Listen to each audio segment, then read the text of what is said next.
अस्सलाम वालेकुम दोस्तों, बड़ा औखा काबू आया सी ते अज इहनूं लभ के इहदे तो अज एक होर आपां सुणांगे। नवे माईए सुनाएगा, जरा गौर नाल सुनिया जे। टैलेंट देख के ते प्रमोट जरूर करना और दसना वा कि वाकई यार भाई कोई चीज है कि नहीं। होटू बुलांदे भी लोंदे ओए ना पप्पू तू जमदा ओ ना असां भी जलील होंदे बकरियां ते भी लावां ते पुछी मेरे माये नू नी ना जख्मां ते की लावां।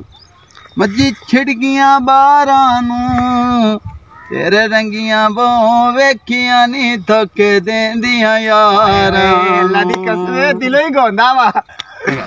थोके टूडियां डबियां नी ते इश्क करवा देंदा नी डोला दिल दियां हड्डियां नी।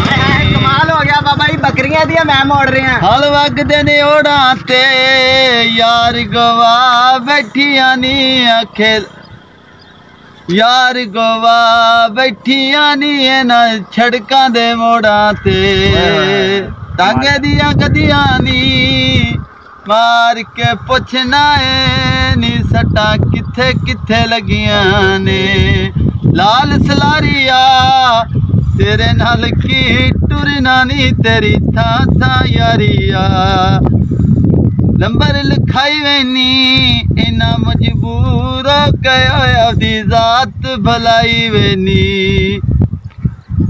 अच्छा भाई ने भाई दी तुसी बात सुनी है, एदा टैलेंट वेखिया वा, कमाल दा टैलेंट है। यकीन कर जा, बड़ा सोहना बोलदा और बड़ा सोहना गाउंदा वा। ए भाई नू तुसी प्रमोट करना वा, इनू लाइक कमेंट ते शेयर लाजमी करना। चल